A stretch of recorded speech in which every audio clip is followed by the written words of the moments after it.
give you the picture of the multiplicity of natural forms on the one hand, and of human social institutions, and all the things that we do and consider important and busy ourselves with as human beings.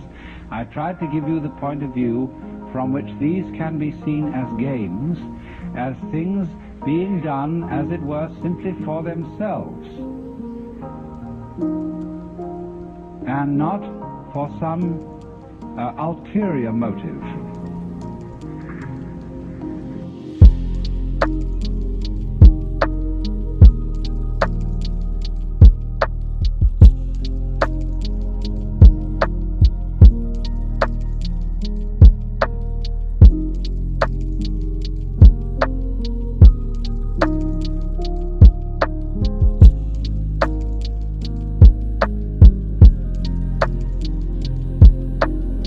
Although it's really all right for people to take them seriously, except that they are a little bit deprived. They're missing something.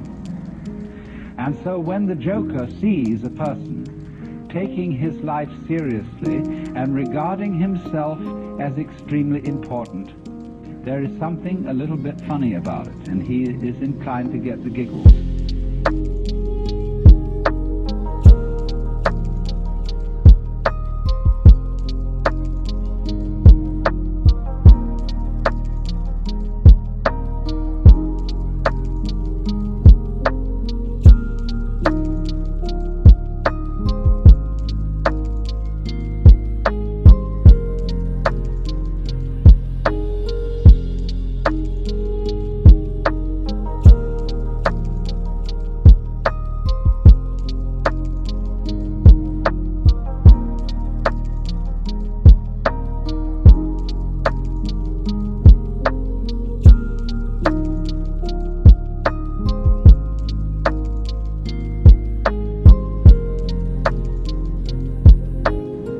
And he knows that the very intensity of seriousness with which the individuals concerned are taking these games will be a kind of foil for the subsequent bursting into laughter when he sees that it wasn't serious after all.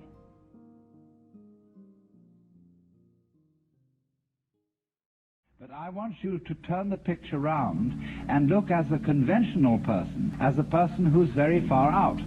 That is to say, he is so involved in the seriousness of the game he is playing that he is lost. He doesn't know where he started from, and he thinks he's there.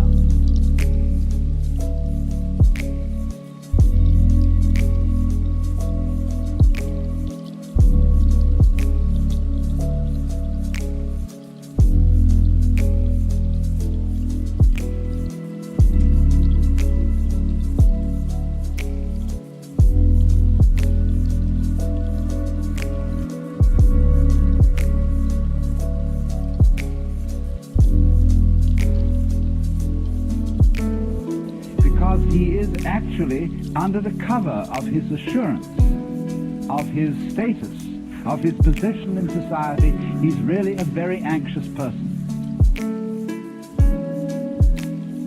I said a lot yesterday about the way in which our society shows anxiety because it cannot permit the existence of people who don't belong. And it cannot really permit the criticism of laughter. It cannot permit the presence of the old-fashioned court jester.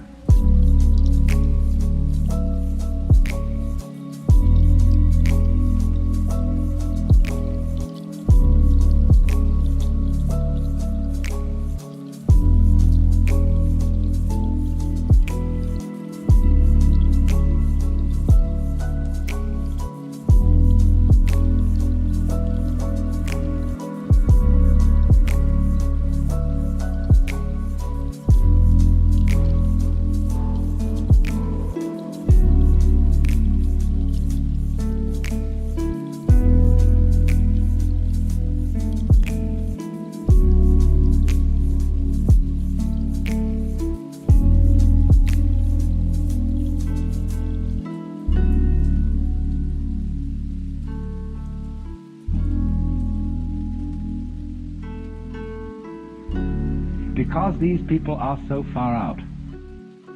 They are so involved.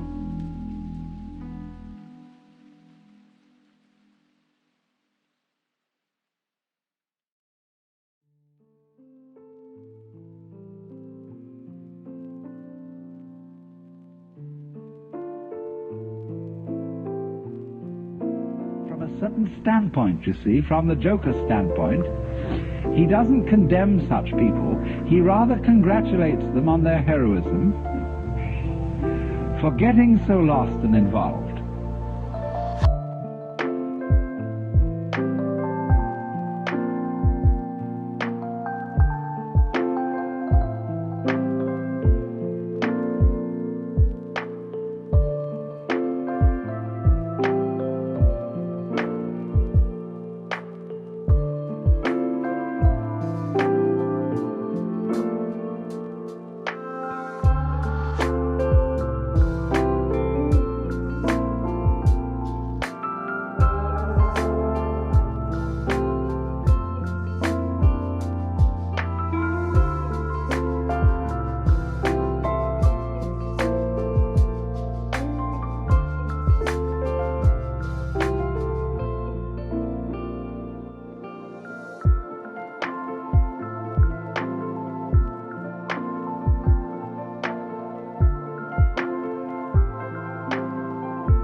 But to keep the far-out people from going quite insane, there have to be far-in people. And the far-in people are those who keep contact with the original goings-on behind the scenes. They are like the prompter in the theater, where there are the actors out on the stage, relying on their memories, etc., and they're supposed to get completely involved in the play. But there's a concealed prompter with the script in front of him. And he is the connection of the actor on the stage with the green room behind the stage.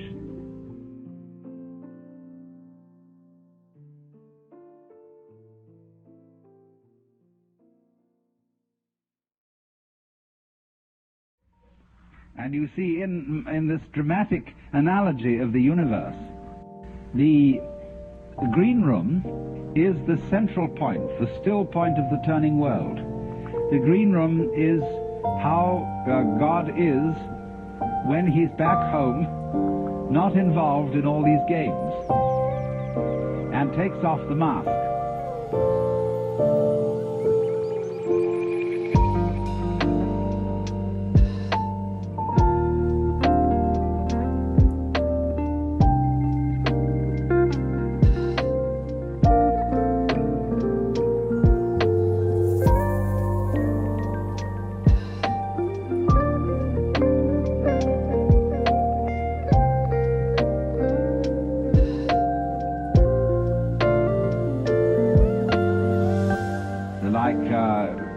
Wonderful line in one of Chesterton's poems.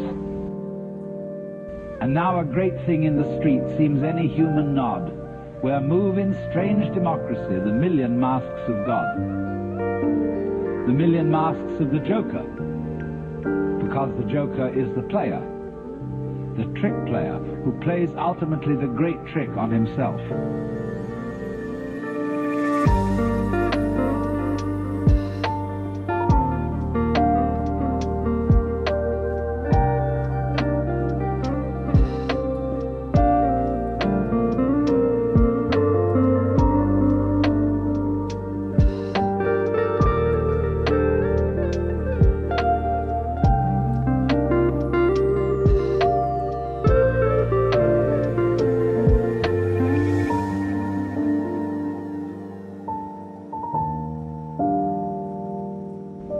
So really, there can be no resentment about this. Nobody to blame, nobody to turn around to in the end and say, you bastard, you did this to me. Because it's always you who are ultimately responsible.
Bye.